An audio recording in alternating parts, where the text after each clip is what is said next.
നമസ്കാരം. ഇറാനുമായി സമാധാന ചർച്ചകൾക്ക് സന്നദ്ധനാണ് എന്ന് അമേരിക്കൻ പ്രസിഡന്റ് ഡൊണാൾഡ് ട്രംപ് വ്യക്തമാക്കിയ ആശ്വാസത്തിലാണ് ലോകം. ഇറാനുമായി ഒരു മഹാ കരാറാണ് തന്റെ ലക്ഷ്യമെന്ന്, യുദ്ധം അവസാനിപ്പിക്കാറായി എന്നാണ് ട്രംപിന്റെ പുതിയ പ്രഖ്യാപനം. എന്നാൽ ഇതിനു പിന്നാലെ പശ്ചിമേഷ്യ ശാന്തമാകാനുള്ള ചർച്ചകൾ തുടങ്ങിയിട്ടുണ്ട്. ഹോർമൂസ് കടലിടുക്കിൽ അമേരിക്കൻ നാവികസേന ഏർപ്പെടുത്തിയ ഉപരോധം പൂർണ്ണമായതായാണ് വൈറ്റ് ഹൗസ് സ്ഥിരീകരിച്ചത്.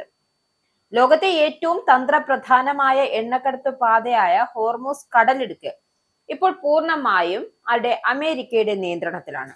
ഇക്കാര്യം അമേരിക്ക ശക്തമായി അവകാശപ്പെടുന്നുണ്ട്. ഇറാന്റെ സാമ്പത്തിക സ്രോതസ്സുകൾ തടയുക എന്ന ലക്ഷ്യത്തോടെയുള്ള നാവിക ഉപരോധം വിജയകരമായി നടപ്പിലാക്കി കഴിഞ്ഞു. ഇതിനു പിന്നാലെയാണ് ഇറാൻ ഭരണകൂടവുമായി നേരിട്ടുള്ള ചർച്ചകൾക്ക് ട്രംപ് താൽപര്യം പ്രകടിപ്പിച്ചത്. മേഖലയിലെ സംഘർഷം ലഘൂകരിക്കാൻ പുതിയൊരു ഉടമ്പടി അനിവാര്യമാണ് എന്നാണ് ട്രംപ് വ്യക്തമാക്കിയത്. നിലവിലെ പ്രതിസന്ധി പരിഹരിക്കാൻ ഇറാൻ ചർച്ചയ്ക്ക് തയ്യാറാകണമെന്നാണ് വാഷിംഗ്ടന്റെ നിലപാട്. ഇറാന്റെ ആണവ പദ്ധതികൾ, മിസൈൽ പരീക്ഷണങ്ങൾ, മേഖലയിലെ ഇടപെടലുകൾ എന്നിവ നിയന്ത്രിക്കുന്ന തരത്തിലുള്ള വിപുലമായ ഒരു കരാറാണ് ട്രംപ് ലക്ഷ്യം വെക്കുന്നത്. എല്ലാം അവസാനിക്കാറായിരിക്കുന്നുവെന്നും നമുക്കൊരു വലിയ കരാറിലെത്താം എന്നായിരുന്നു ട്രംപിന്റെ വാക്ക്.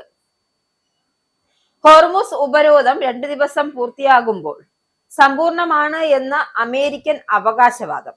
ഇക്കഴിഞ്ഞ 48 മണിക്കൂറിനുള്ളിൽ ഒറ്റ കപ്പല് പോലും ഏതുവഴി ഹോർമൂസ് കടലിടുക്ക് വഴി കടന്നിട്ടില്ല എന്ന അമേരിക്കൻ ഭരണകൂടത്തിന്റെ ശക്തമായ വാദം. ഹോർമൂസ് ഉപരോധത്തിന് വേണ്ടി മാത്രം 10,000 സൈനികരെ വിന്യസിച്ചതായും 12 പടക്കപ്പലുകളും 100 വിമാനങ്ങളും ദൗത്യത്തിൽ പങ്കാളികളായതാണ് അവകാശപ്പെടുകയാണ് US.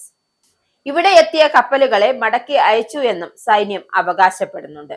2 ദിവസത്തിനകം ഇറാനുമായി സമാധാന ചർച്ച പുനരാരംഭിക്കുമെന്ന ട്രംപിന്റെ പ്രഖ്യാപനം നിലനിൽക്കെയാണ് ഹോർമൂസിൽ അമേരിക്കയുടെ നാവിക ഉപരോധം തുടരുന്നത്. എന്തായാലും ഈ ഉപരോധം ഇതുവരെയും സംഘർഷത്തിലേക്ക് നീങ്ങാത്തത് ഒരു ശുഭസൂചനയാണ് നൽകുന്നത്.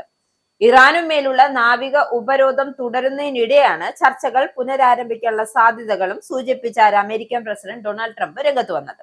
അമേരിക്കയിൽ നിന്നുമുള്ള പുതിയ പ്രസ്താവനകൾ ചർച്ചയ്ക്കുള്ള സാധ്യതകൾ സജീവമാക്കുകയാണ് ചെയ്യുന്നത്. ആണവ വിഷയത്തിൽ ധാരണയിലെത്തിയാൽ ഇറാന് മുന്നിൽ തുറക്കാൻ പോകുന്നത് വലിയ അവസരങ്ങളാണ് എന്നൊരു വാഗ്ദാനം കൂടി അമേരിക്ക മുന്നോട്ട് വെക്കുന്നുണ്ട്. ചർച്ചകൾക്കുള്ള സാധ്യതകൾ ഇറാൻ ഇതുവരെയും പ്രതികരിച്ചിട്ടില്ല. ഈ വാരാന്ത്യത്തിനുള്ളിൽ ചർച്ചയുണ്ടായേക്കാം എന്നാണ് പ്രതീക്ഷയെന്നാണ് അമേരിക്ക വ്യക്തമാക്കുന്നത്. ഇറാൻ അടുത്തഘട്ട ചർച്ച നടത്തുമെന്ന് സ്ഥിരീകരിച്ച വൈറ്റ് ഹൗസ്, അതായത് അമേരിക്കയുമായി ഇറാന്റെ അടുത്തഘട്ട ചർച്ച സ്ഥിരീകരിക്കുകയാണ് വൈറ്റ് ഹൗസ്. ഇസ്ലാമാബാദിലായിരിക്കും ചർച്ച എന്നാണ് പുറത്തുവരുന്ന റിപ്പോർട്ട്. അതിനിടയിൽ ഗൾഫ് മേഖലയിലെ മഞ്ഞുരുക്കത്തിന്റെ സൂചനകളും പുറത്തു വരുന്നുണ്ട്. UAE vice president Iran parliament സ്പീക്കറുമായി സംസാരിക്കുകയും Sheikh Mansoor bin Zayed MB ഖലീഫാർ ചർച്ചയിലെ സംഘർഷങ്ങൾ അവസാനിപ്പിക്കുന്നതിനെ കുറിച്ചുള്ള വ്യക്തമാക്കുകയും ചെയ്തു. എന്തായാലും UAE നിരന്തരം നേരിട്ട ആക്രമണങ്ങൾക്ക് ശേഷം 2 രാജ്യങ്ങളും തമ്മിൽ നടന്ന ആദ്യത്തെ ഉന്നതതല ചർച്ച കൂടിയായിരുന്നു ഇക്കഴിഞ്ഞത്. നിലവിലെ വെടിനിർത്തൽ കരാർ അനുസരിച്ച് ഏപ്രിൽ 22-ന് അവസാനം, അതായത് ഒരു താൽക്കാലിക വെടിനിർത്തൽ കരാർ വന്നിരുന്നു. ഈ കരാർ ഏപ്രിൽ 22-ന് അവസാനിക്കാനിരിക്കുകയാണ്. അപ്പൊ ഇരു രാജ്യങ്ങളും തമ്മിലുള്ള ചർച്ചകൾ പുരോഗമിക്കുകയാണ് എന്നും ഇതിൽ അതായത് ശുഭപ്രതീക്ഷ, 2ാം വട്ട ചർച്ചയിൽ ശുഭപ്രതീക്ഷയുണ്ട് എന്നാണ് നിലവിൽ പുറത്തു വരുന്ന വിവരം. എന്തായാലും ഔദ്യോഗികമായി ഒരു കരാറിൽ എത്തിയിട്ടില്ല എങ്കിലും നയതന്ത്ര ചർച്ചകൾ ഫലപ്രദമാണ് എന്നാണ് അവർ വ്യക്തമാക്കുന്നത്. അതേസമയം യുദ്ധത്തിൽ അമേരിക്ക ഔദ്യോഗിക വെടിനിർത്തൽ ആവശ്യപ്പെട്ടു എന്ന തരത്തിലുള്ള റിപ്പോർട്ടുകൾ വൈറ്റ് ഹൗസ് തള്ളിയിരിക്കുകയാണ്. വെടിനിർത്തൽ നീട്ടാൻ വാഷിംഗ്ടൺ ഇതുവരെയും തീരുമാനിച്ചിട്ടില്ല എന്ന് വ്യക്തമാക്കിയാണ് ലീവിറ്റ് വ്യക്തമാക്കുന്നത്. എന്തായാലും അടുത്തഘട്ട ചർച്ചകൾ പാക് തലസ്ഥാനമായ ഇസ്ലാമാബാദിൽ തന്നെ നടക്കാൻ സാധ്യതയുണ്ട് എന്നൊരു സൂചനയും അല്ലെങ്കിൽ റിപ്പോർട്ടും പുറത്തു വരുന്നുണ്ട്. ട്രംപ് സമാധാനത്തിന്റെ സൂചനകൾ നൽകുന്നുണ്ട് എങ്കിലും മേഖലയിൽ ഇപ്പോഴും കനത്ത ജാഗ്രത തുടരുകയാണ്. അമേരിക്കയുടെ ഉപരോധം തങ്ങളുടെ പരമാധികാരത്തിന്മേലുള്ള കടന്നുകയറ്റമാണ് എന്ന് ഇറാൻ നേരത്തെ ആരോപിച്ചിരുന്നു. ചൈന ഉൾപ്പെടെയുള്ള ആഗോള ശക്തികളുടെ ഇടപെടലും ഈ നീക്കത്തിന് പിന്നിലുണ്ട് എന്നാണ് സൂചന. എന്തായാലും അമേരിക്കൻ ഉപരോധത്തോടെ ഇറാൻ എങ്ങനെ പ്രതികരിച്ചേക്കുമെന്നും ചർച്ച മേശയിലേക്ക് അവർ എത്തും, അതായത് ചർച്ച വീണ്ടും ഒരു മേശയ്ക്കരികിലേക്ക് എത്തുമോ എന്ന കാര്യമാണ് ഇനി ലോകം ഉറ്റുനോക്കുന്നത്.